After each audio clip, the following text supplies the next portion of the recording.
Anna was into a vehicle accident and went into a coma while she was getting ready to divorce me for her first love. But the doctor warned that she might never awaken her first love, so I feigned not to see her, and her spirit stayed locked at my side. As soon as he heard the news, Henry swiftly announced that he was going to start a new relationship with someone else.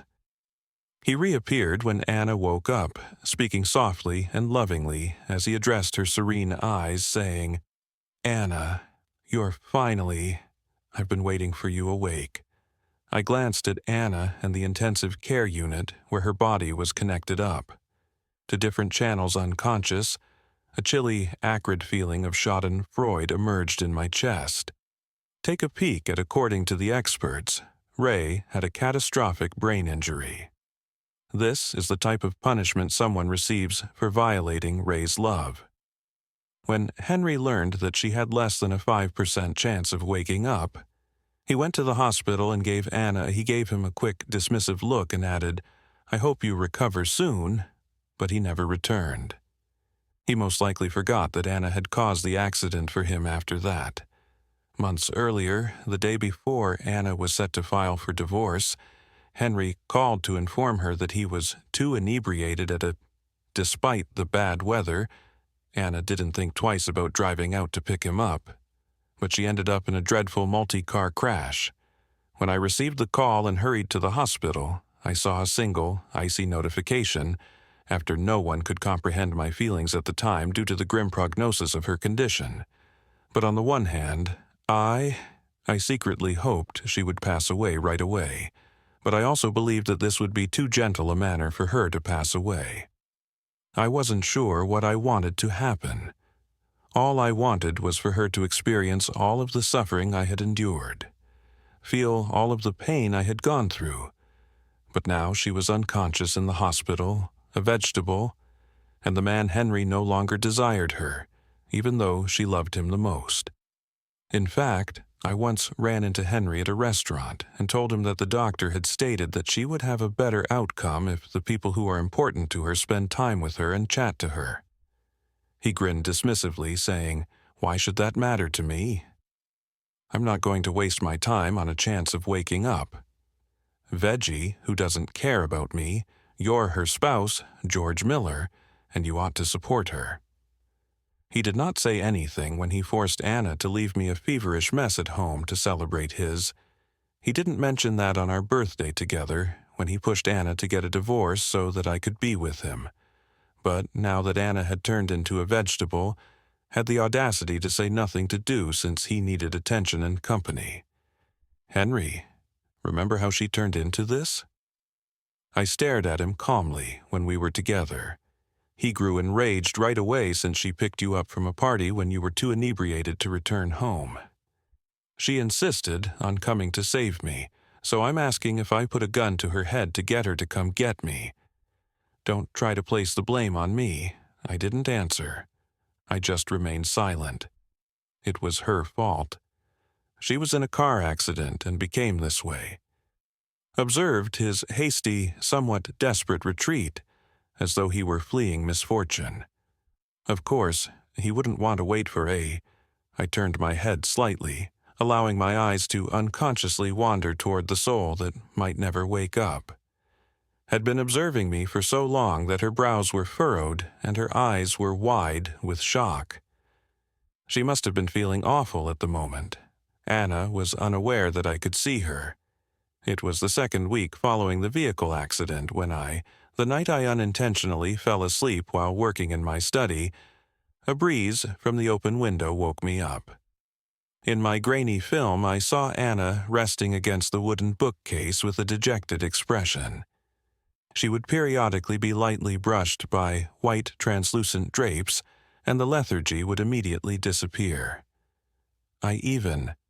For what seemed like an age, I stayed in the half-conscious position leaning on the desk without remembering to react. Prior to answering the phone and contacting the hospital, I was informed that Ms. Anna's health was stable today. Hasn't gotten worse, but there aren't any indications that she's waking up yet. I hung up gently, then blinked and saw that her whole body was slightly translucent. So I got up and walked lightly on the velvety carpet and approached her carefully while seeming not to notice anything.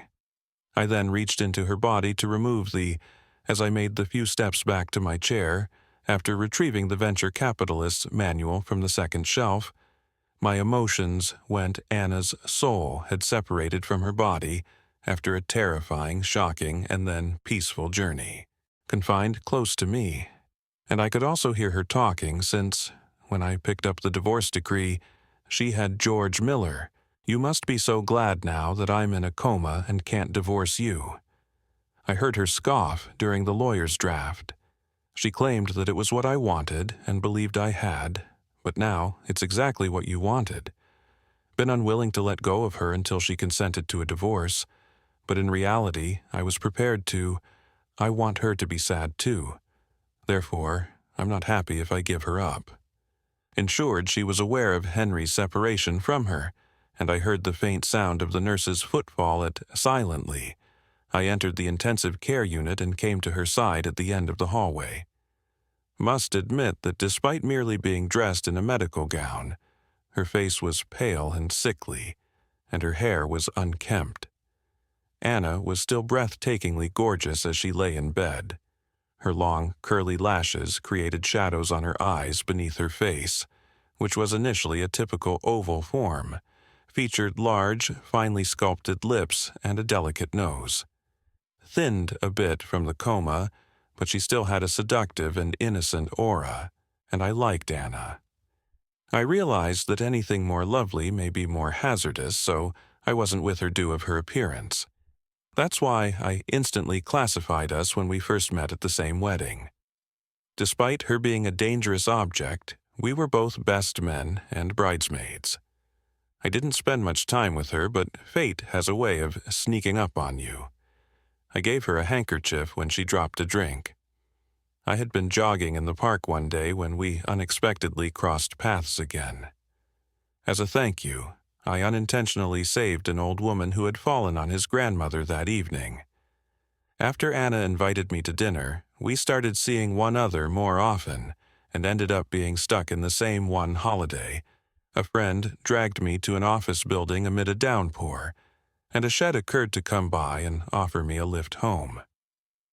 I went to an event, and it turned out to be the most amazing birthday celebration. As she lighted the candle, she wished for love to return. Smoothly, but after noticing a lot of coincidences, I realized something wasn't right, so I started to deliberately stay away from her. But Anna didn't care. Instead, she kept. I asked her helplessly what she wanted with me after I had pushed on till there was nothing left for me to turn back. She questioned George Miller. Am I chasing? With a grin in her eyes and a kind, sweet tone. You can't sense it. I'm not sure why Anna liked me, but she stopped after that. I resisted her approach, trying desperately to protect my heart, but she was cautious and attacked me straight. At the time, Anna was stunning, wise, humorous, and tender in a way that made you feel unique. To be honest, it was nearly hard for someone like me who had never been in a relationship before to stay uninterested. Falling in love with her was inevitable, and the instant I consented to be with her, it happened. On Valentine's Day, I was going to leave after consuming a lot of wine at the dinner table to seal a deal. Unintentionally ran into my father, Pete Miller, and his lover, Becky, who were enjoying dinner next door. Along with their I first didn't give a damn and was going to act as though I hadn't seen them. But Ryan is an illegitimate son. Becky added, Yeah, George, your dad really is, after I had to state out loud that you weren't even going to say hello to him. I halted in my tracks and turned around. Missing you. Come sit down and eat with us. Back and mocked the 3 individuals who caused my mother's death. You can still eat, aren't you? You're scared my mother will return and haunt you tonight. Perhaps what I said touched a nerve because Ryan got up all of a sudden. I could finish the woman next to him before you pointed at me. You ungrateful kid, stop talking. I don't have a father like you. hurled a wine glass in my face, and then I saw a figure behind me. Anna was standing icily in front of me when I tossed a glass of wine back at her. She smirked and added, "Enjoy your meal, murderers," before taking my hand and guiding me out of the eatery beneath the flashing streetlights. Anna used a tissue to gently wash the wine from my face without bringing up the terrible experience. To be honest, that had just happened was the first time in a long time that someone had actually stood in front of me I don't know how much time passed, but the silence was broken when couples in a protective manner passed by on the street. George wanted to spend Valentine's Day with Anna, so she asked casually if I wanted to grab something to eat. Even now, when I gaze into her serious eyes, I can still feel the tremor growing inside of me like a seed in my heart. When came to my conclusion, she was the one who made me smile.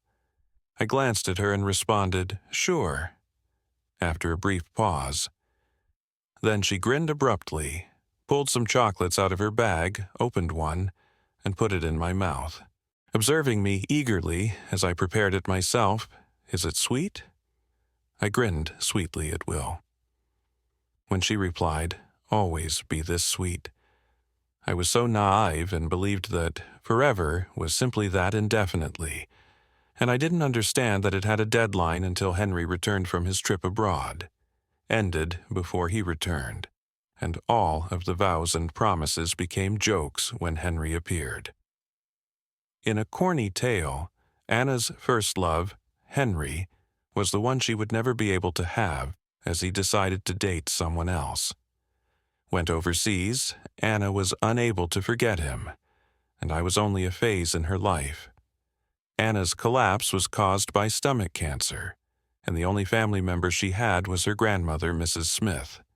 Her greatest wish was to see her granddaughter get married, but that was the only thing she could worry about. Was only the pawn that Anna decided to use to comfort her grandma, but Anna's grandmother, Mrs. Smith, genuinely liked Anna's love for me was a facade, but Mrs. Smith's passion for me was genuine. She also treated me extremely nicely, would prepare clothing for all 4 seasons, make me my favorite desserts, and support me when Anna and I had disagreements. She would harshly question Anna about what George might have done incorrectly. "Just doing it for you, George." She even informed me before she died that getting married to Anna would be difficult for you as long as you two are content that things will be calm at that moment, and Anna's red eyes firmly grasped my hand, and assured them that we would. And 8 months after Mrs. Smith's death, Anna reconnected with Henry at a party. I became aware that something was off, because of a minor detail that night While we were eating dinner, I brought up the unexpected, heavy rain that had fallen earlier in the day and the appearance of a double. Social media was flooded with pictures of rainbows in the sky, and it was believed that the double rainbow meant good things were coming, was going to occur. I asked her if she had seen it, but she didn't appear to respond. She noticed that I had stopped eating and was silently staring at her before she fell asleep, and she gave me a soft grin. I asked George, "What did you just say?" I replied that it didn't matter because I had dealt with multiple choice exams in school. Choice question: I had no idea that I could use my gut to guess the correct response. I never thought that day would come. I became suspicious that this ability, of which I was proud, would be applied to Anna without her knowledge. I was correct. The reason I had fallen asleep for those brief moments was Henry, Anna's first love of 3 years. Anna, who was older than her at the time, wasn't as sophisticated or attractive as she would become later on. She was simply a typical college student. Couldn't match Emma, who hailed from a wealthy family and was also in love with Henry. Therefore, it wasn't shocking that Anna lost out. But I suppose she didn't anticipate that Henry would eventually split up and go back to his native country. While she had already developed into the person she was, everything appeared to come together, and the previous split was only... I'm not sure how much Anna loved Henry, but I do know that he was a prelude to their reunion at the ideal moment. repeatedly drew her away from me, oblivious to the fact that she was already married and had only one unlike. He was able to ruin my marriage from the start with his remark that he wanted to be with Anna. Doubts, I asked her, and then I begged and sobbed, but Anna pushed back. George, you're very repulsive right now.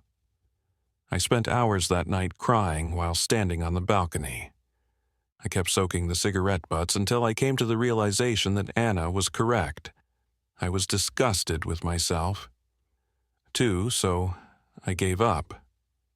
When Anna mentioned divorce again, I asked her in these, "Was there ever a time in the past 4 years that you were sincere?" She impatiently averted my eyes and said, "No." So I lowered my head in. After a brief period of stillness, she calmly consented to the divorce, looking at me with suspicion and surprise. Inquiring as to what the trick is this time, I had previously always offered excuses such as unexpected illness or a broken-down car to keep postponing the divorce. But this time, when I was ready to end it, she was in a vehicle accident due to Henry and injured, into a coma, and I later learned that Henry abandoned her without hesitation. Reconciled with his ex right away. I've heard that Henry ended things and returned to his native nation because of after several disputes, his fiancée Emma's relationship with his first love was unclear. Ultimately ended things, but as they say, you always regret what you've lost and want for what you can't have. So, when after his return, Henry reconnected with Anna, attending the same gatherings and growing closer to her. It's difficult to say whether Emma returned to find him during his time since Anna had previously been her adversary. Anna Henry purposefully attempted to agitate the wealthy and attractive Emma. Additionally, Emma was desperate to win Henry back during the time Anna was preparing to divorce me for him. Performed a lot of romantic and dramatic things, including self-pitying and using a drone to send a ring through a sea of flowers. After drinking, Henry silently saw Herring staying with Anna before she soon went into a coma due to the after Emma spent a fortune apologizing and confessing her love to Henry. After a vehicle accident, they decided to reconcile. Nobody truly understood the part Anna played in their relationship, but Emma did pay Anna a visit at the hospital once, and although it may not be appropriate to think this way, I'm genuinely grateful for the vehicle accident, the speaker said in an oddly relieved tone. Anna was standing behind her, her face black, and I won this time, with fury, but she was powerless to stop Henry from denying any since she was in her ghostly state. Accountability for seeing him reunite with Emma, Anna was initially shocked, then furious, and ultimately she was forced to take everything, and I watched her suffering in silence and with delight. She previously wanted to cut off contact with me and didn't want to see me, but the way she followed me about in silence was almost mocking. Once more, but now she had to spend every day with me, just like we used to when we first started dating. We kept each other informed of our locations in every small way, but now she had to accompany me to meetings and work. Over time, while she continued to shop and even arrange trips with me, I began to hear her angry and irritated voice, "I am in a coma, and you still have the audacity to travel. Do you even give a damn about me, George? Do you not care if I survive or die? Have you forgotten that you're married?" Avoid that woman. She was referring to one of my interns. Susie was the only intern under my supervision that didn't refer to me as Mr. George like the others did, but she was the most competent of them and just called me George. I didn't really. George didn't mind how they spoke to me because Susie's voice was lovely and clear when she called. Rude at all, but Anna didn't think that every time Susie showed up. She would shout in frustration and rage around me, displaying a side of herself I had never seen before. When I heard this, I would look at Susie, who was seated, and ask myself, "George, are you blind?" Can't you see her intentions aren't pure? Working quietly, neatly, and courteously beside me, I couldn't help but wonder, Anna, why are you so upset? Of course, I'm not blind, and I'm not a gullible child either, so I can see exactly what Susie believes I think Susie's appearance is ideal for today's lads, and her demeanor strikes the ideal balance. Since I've known her, she's always been kind when the situation calls for it and cool under pressure. Even when a coworker unintentionally erased a goal she had, I've hardly ever witnessed her lose emotional control. Worked diligently, choosing the shortest method to restore the data or retry the process after quietly finishing her breakfast. Whole situation, and after rectifying it, she would tell the apologetic coworker that everything was okay. Just be more. Be cautious the next time. The only occasion I witnessed her become agitated was when we went to a business conference together. She then left to drive, and I remained in the lounge to recuperate from a headache brought on by the booze I was drinking. Way to locate her when I came into an inebriated man who struck me and then began to pick fights, demanding an apology To be honest, I would have been terrified and confused of what to do if this had occurred immediately after I graduated. I hesitantly apologized, but I wasn't that person anymore, so I turned away from him. When he furiously attempted to smash a bottle at me on his way out, I grabbed his wrist and held him back. The bottle fell to the ground. When Susie found me, her dress, which had always been immaculate, broke into pieces with a tremendous boom. She hadn't seen that I was lightly covered in dust. Instead, she merely stared at my injured palm and apologized, her breath coming in ragged. I apologized for being late. I grinned a little and said, "It's okay," just in time to see her purchased medication and applied bandages on my hand on the drive home. I added, nonchalantly, "Susie, I'm married," as I gazed out the window. She responded, "Yeah, I know, but I heard you're not surprised at all," keeping her gaze on the road. Getting a divorce, this was the only time W had ever talked about personal issues since we first met. Everything was factual. I didn't do anything wrong, so I didn't understand why Anna was angry, and she didn't even love me, so why was she upset? Her feelings and character wouldn't care. No longer have an impact on me. I kept up my professional contact with Sue. Susie moved swiftly, pushing when the scaffolding collapsed today while we were inspecting the event location. Susie was hurt, but I was okay after moving out of the way and bearing the majority of the impact. Just a small scrape on my arm. I followed the ambulance to the hospital, my heart in my throat, as she was lying on her side and calf from the fall. Anna's attending physician called me after I heard her results, stating that she was okay and just needed to rest at home. Then I discovered that Anna had been desperately calling my name when Susie and I had fallen, trailing me, but she vanished as soon as the doctor's voice could be heard. Come through the phone, and we noticed that Ms. Anna was getting better when we checked on her earlier. There's a potential that after waking up, I briefly stood there with my phone in hand before going to the intensive care unit. Despite having less than 5% of my brain, I couldn't help but cynically grin as I stood in front of Anna, who was still unconscious. Possibility that she will awaken. I'm not sure if Anna will ever awaken, but 6 weeks after I left the hospital, I received. In addition, I came across a saying that Henry broke up with again a long time ago.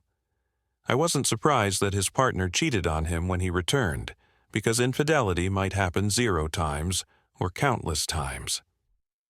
Jointly with him ended up dating an unidentified internet celebrity and was preparing to stop their relationship once more. This was a huge surprise.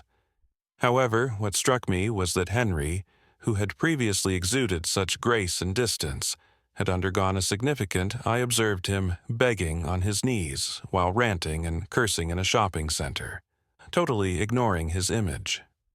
From afar, and it seemed eerily familiar, That was myself from a long time ago. I still remember the version of myself that clung to Anna and refused to let go. I had been a complete mess, just like him. My birthday was that day, and I chanced to run into Anna, who had mentioned that she was leaving on a work trip. It seemed like a bucket of icy water had just been thrown on me as we were sitting at a table, Henry and I chatting happily. Painfully, my heart was burning, so I hurried over and knocked everything off. Without hesitation, Anna got up from their table and yelled at me. "George, are you crazy, Henry?" Grinned elegantly and turned to face Anna. "How did you get married to a man like this, Anna?" My motivation was totally destroyed. I immediately struck him with my hand. "Otherwise I would have married you, the guy who ruins families." Then, with hesitation, Anna slapped me across the face, and my lips began to taste like blood. She was the first to bring it up that night, and George allowed me to get a divorce. I genuinely loved Anna, but I was unable to let go of her feelings despite my logical mind telling me to. I harmed myself because I couldn't handle it and I didn't want them to be happy, and now Henry had tasted the identical suffering I previously experienced as the cause of his easy departure following his first breakup. But this time he made just the opposite, and I couldn't help but wonder if his backup plan was a means of inciting his girlfriend. As I stirred my coffee, the charade proceeded with Anna now unconscious. I was ready to turn away when I accidentally noticed a small figure watching from the periphery of the crowd. After so many days, Anna's soul had returned, and Henry lost control. This time, she wasn't confined by me anymore. Instead, she was unable to approach me, and instead stood 3 meters away from me. She might be. I had assumed that she would stop following me after she had achieved her freedom. But to my amazement, she would be standing quietly beneath a lovely tree outside the community gate in the morning when I left for work. When she noticed me, she would automatically start to move in my direction. But it seemed like an unseen force would pull her back to her initial position each time she approached me, and each time she was dragged away when a wandering soul. I wasn't sure if she sought to attract attention, but one night when I was leaving a desert store. After a moment, she appeared to move her lips as I smiled in her direction. I approached her gradually after noticing that she was mouthing George while holding a box of exquisitely wrapped cakes. Observing as she was forced to back off with each stride I took until I came to a stop exactly where she had been, and I saw Susie approaching me via her. Since the accident, Susie had been recovering at home throughout her recuperation. I paid for all of her medical bills, hired a caretaker, and paid her a visit once with flowers and fruit. Didn't decline, and she looked me in the eye when I asked if she needed anything, adding, "My birthday is in a month." Said she was completely well and that it was her birthday.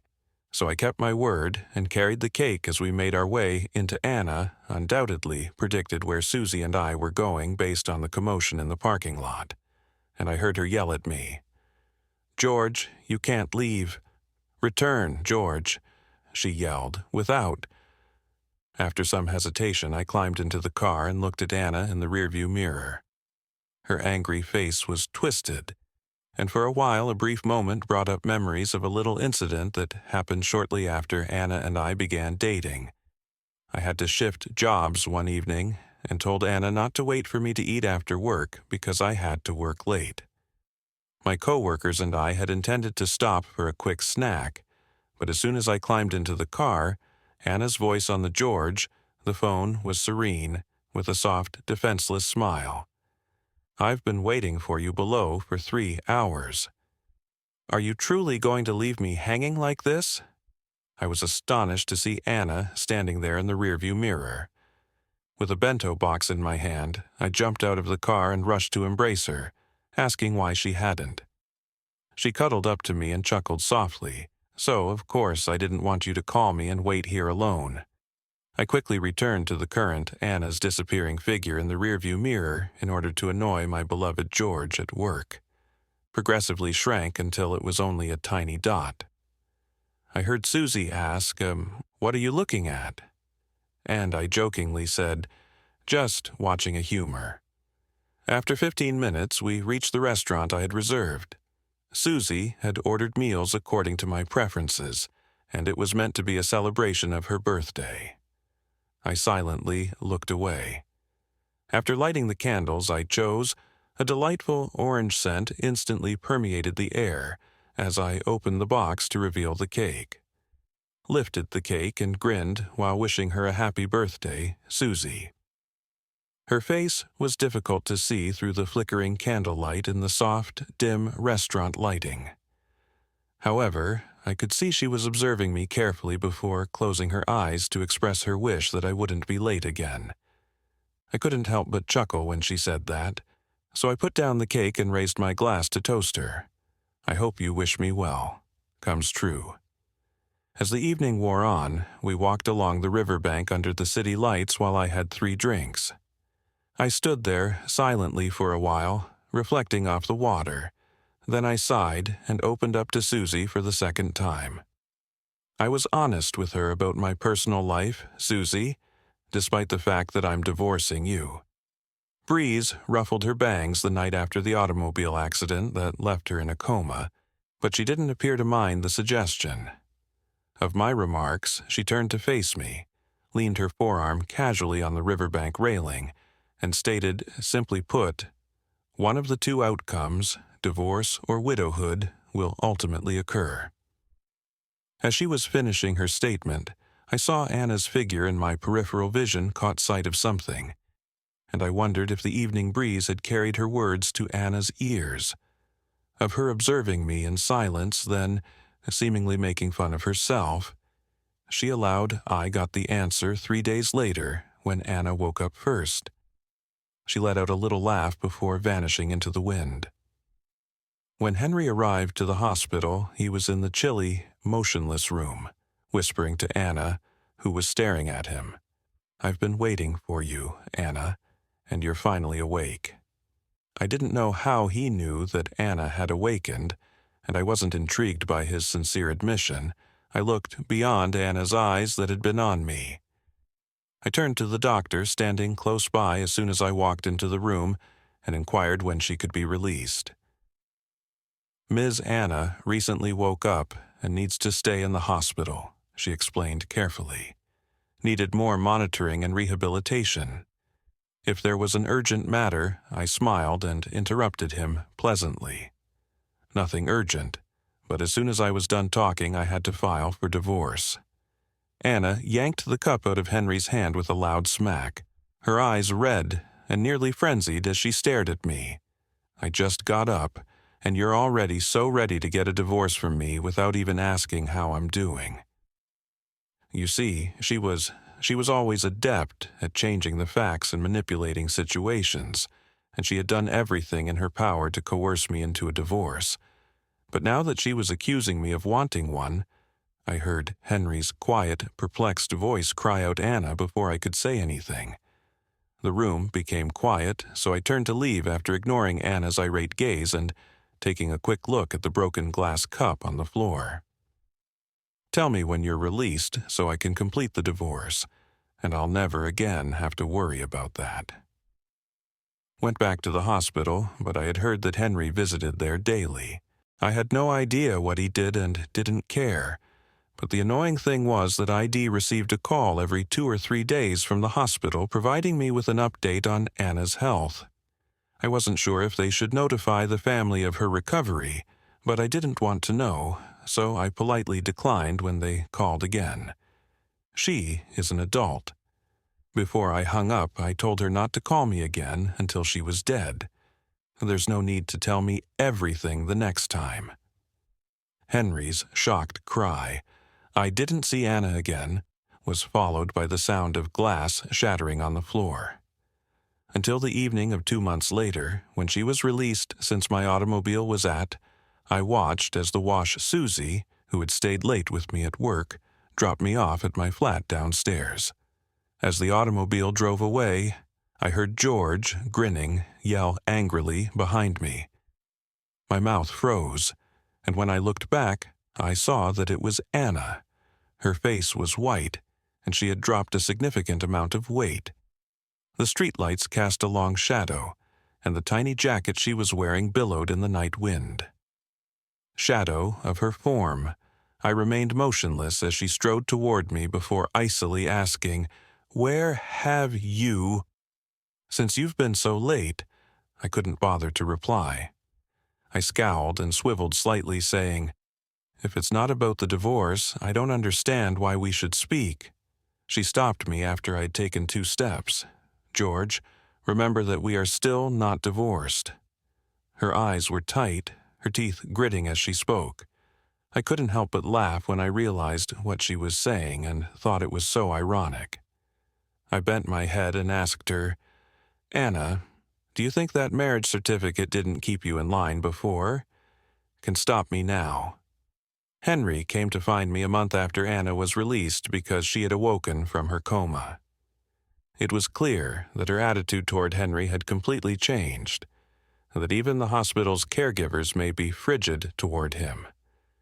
After being released, Anna utilized the "he showed up" outside my office every day, using the pathetic excuse that he had work to do. It was evident that she no longer desired a divorce from the structure and the gate of my neighborhood. So when Henry faced me, the he began by saying, "George, you're doing this on purpose, aren't you? You're purposely leaving things unclear." With a woman only to agitate Anna and force her to make an effort to win you back, he continued, adding, I had just left a restaurant and his remarks made me chuckle, and I bent my head while nonchalantly putting my other hand in my pocket and holding my coffee in the other. Head and calmly answered, "Yes, George, that's exactly what I'm doing." I wasn't. I walked past him into the business building, eager to hear his unfounded charges, but as I turned I noticed that he was still obstinately attempting to pursue me, but the security guard stopped him, paused, and inquired, "Is Mr. George?" I grinned and replied, "Just a stranger after." And although I didn't see Henry again, I had heard that he eventually lost patience after Anna snubbed him again. Soon after, he began a frigid conversation with her. He warned her, "Anna, you better not regret this. I want to give you another chance." Connection with the daughter of their company's CEO, who had always had a soft spot for him, demonstrating Henrik's severe Anna was unaffected by my statements, and she continued to show up for our meeting with a variety of justifications. "I'm not going to divorce you, George."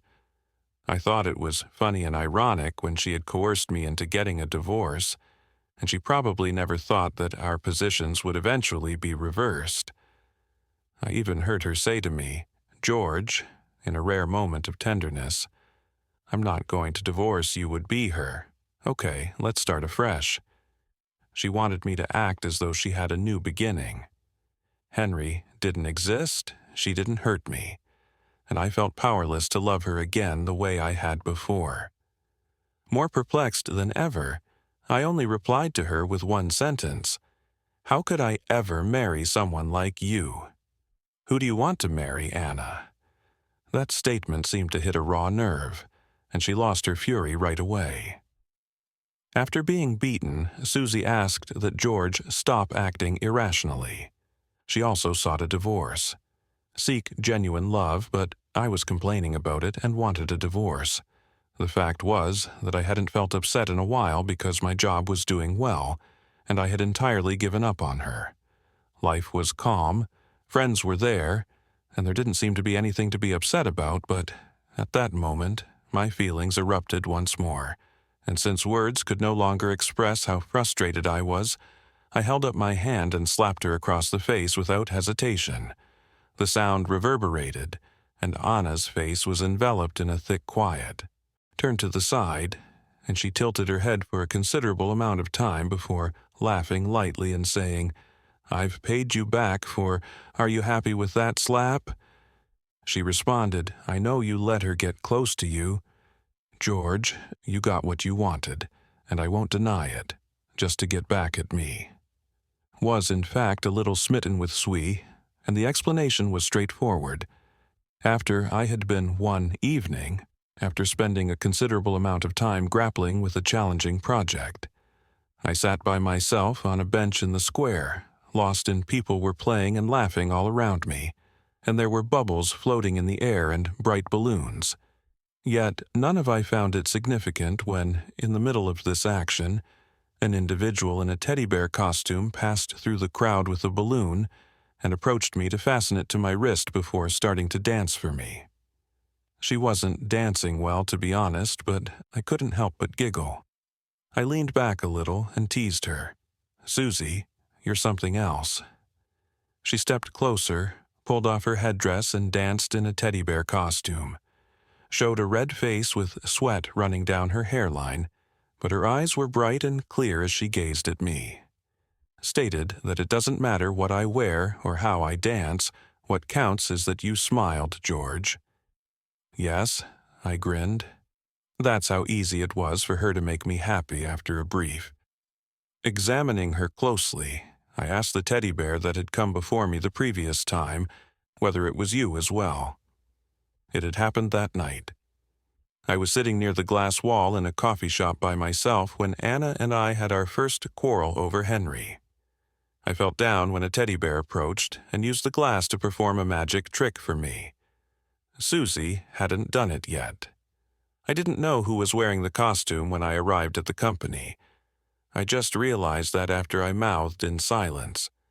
She gave me a thank you by silently observing me for a short while before turning and slowly leaving into the crowd. Shortly later, I heard a new intern at the company introduce themselves. "Hi, this is Susie." Before Susie stood in front of me without the headpiece, she looked at me for a time before quietly asking, "Do you remember me?" I responded, "Of course I remember you," as I pulled at the balloon fastened to my wrist while blinking. Anna provided me strong, scorching emotions, while Susie's sensations were like a cool, clear glass of lemonade, was a serene, cozy feeling that wouldn't make you feel too excited or overwhelmed.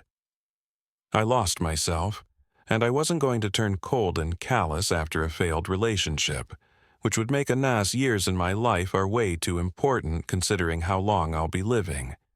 Therefore, I didn't fight my feelings for Susie because love isn't inherently bad. It's the one who makes a mistake, and once I let it go, Anna was just a mistake I made along the way.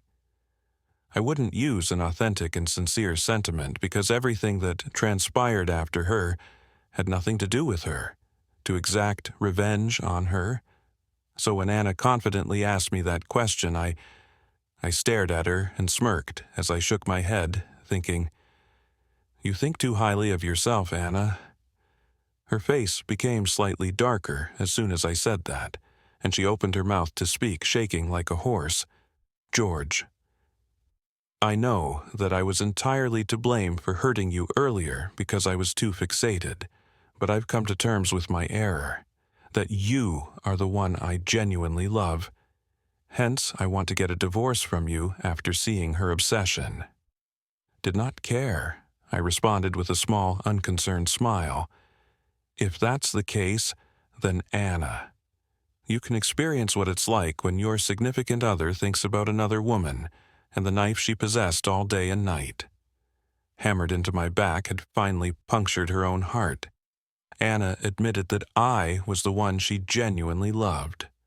My heart didn't move at all when I heard those words, if anything. I was on the verge of laughing if I had to put up with such severe hurt in order to help her see who she really loved.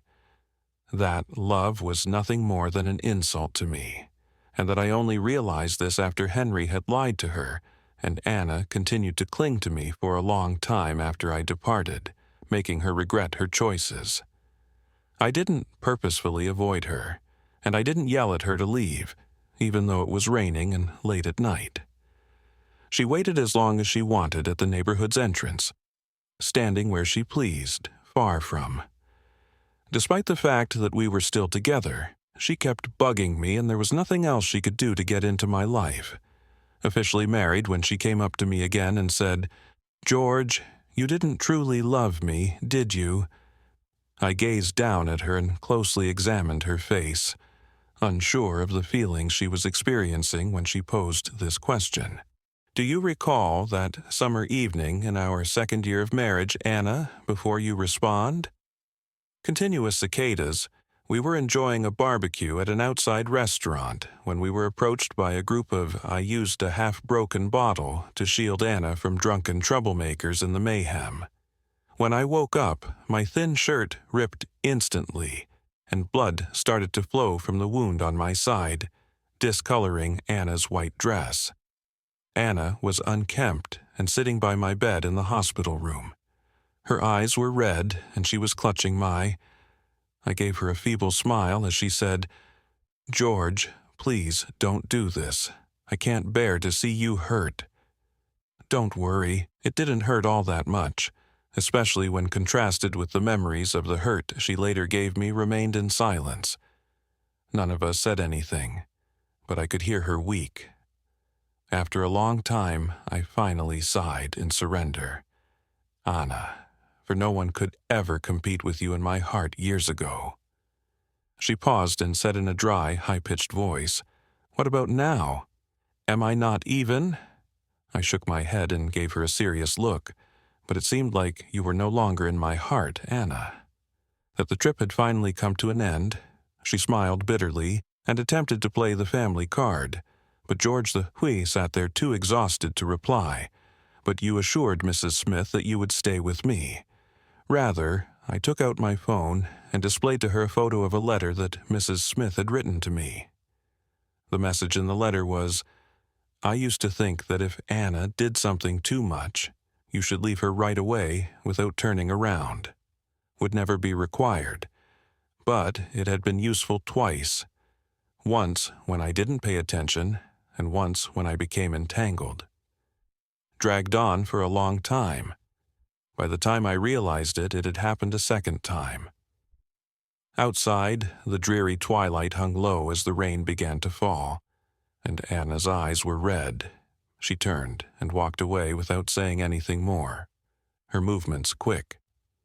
Long before Anna finally dragged me into a divorce, I had thought that, when her back turned in a pathetic retreat, I would be filled with suffering and resentment, gazing at her glitzy self and declaring, "Anna, I will never forgive you for the rest of my life." My life, but on the day it eventually came, I felt surprisingly composed. When they met in court, Anna looked even worse. I'd heard that she had to be rushed since she had a high fever after getting caught in a lot of rain that day. To the hospital via ambulance because her health had clearly suffered greatly from the vehicle accident. Something a friend couldn't help but chuckle when they informed me over the phone that it appears she is being affected by the vehicle accident. I hired the best, but who knows how long she will last for cheating and violating someone's love during a marriage. I hired a divorce attorney and provided all the proof of Anna's adultery, so when the assets were divided, I didn't give just a single whiff of the advantages that ought to have been mine all along. Anna said nothing. Until she abruptly said, perhaps to me, or maybe to herself, right before we left, "Henry hadn't returned. Would we have had the opportunity to age together? If Henry hadn't returned, maybe her betrayal of me she would have continued to long for her first love, the one she couldn't have, even if she had never been revealed." The more time went by, the more romanticized her first love would grow in her imagination.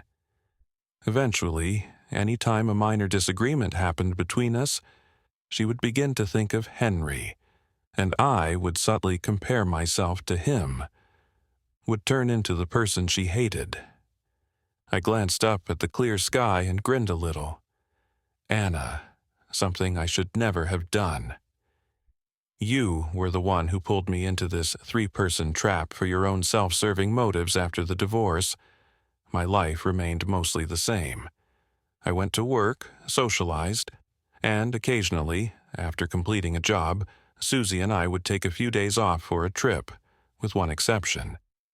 Became a couple at a friend's birthday celebration 3 months following the divorce. A business partner from a project approached me and offered me a drink as I went outside onto the balcony to get some fresh air. I located the original CD of that old film we discussed throughout our partnership. I asked nicely and tastefully, "Would you be interested, Mr. George?" The underlying intention was obvious because we were both adults. I grinned slightly regarding to say something, but I heard a clear voice behind him saying, "Sorry, I'm first in line." It was Susie, standing with her long black hair falling down her back and wearing a gorgeous fishtail dress. The night air held a strange, flowery scent that I broke as they looked at me with a serene yet brilliant gaze. Without hesitation, I glanced at my business partner's drink in the first moment of stillness, said, "I'm sorry, but I'd rather have lemonade." I was brief in my refusal, and soon the Susie and I were the only people on the balcony. We stood there silently for a while before I smiled slightly. Susie looked up at me as I asked her what movie we should watch in a relaxed manner. Her tone was determined, and her eyes were bright and serious. "Let's watch Titanic." There weren't many spectacular or dramatic events in my relationship with Susie, but looking back, every exchange felt cozy. And lovely the clothing she sewed for me, the hangover soup she prepared when I was intoxicated, and the warm milk she brought me in the mornings. As I observed her, she ironed the ties she had chosen and the small pork ribs she occasionally made for supper. As I was blow-drying my hair in the mirror, I couldn't help but think back to the moment I realized she was interested in me. Was most likely in the same elevator where I stood, and I could see her eyes in the mirror behind me. Susie's eyes, which weren't totally innocent, lingered on me with a mature, emotionally mature, self-sufficient, and competent, and it seemed like her efforts were much more apparent in our relationship than mine were. I would periodically ask her if she ever thought it was unfair, as if I had nothing to offer her other than my company. Quietly shook her head and held me close while letting out a sigh and expressing an unconscious complaint. "I simply feel like you could depart at any moment."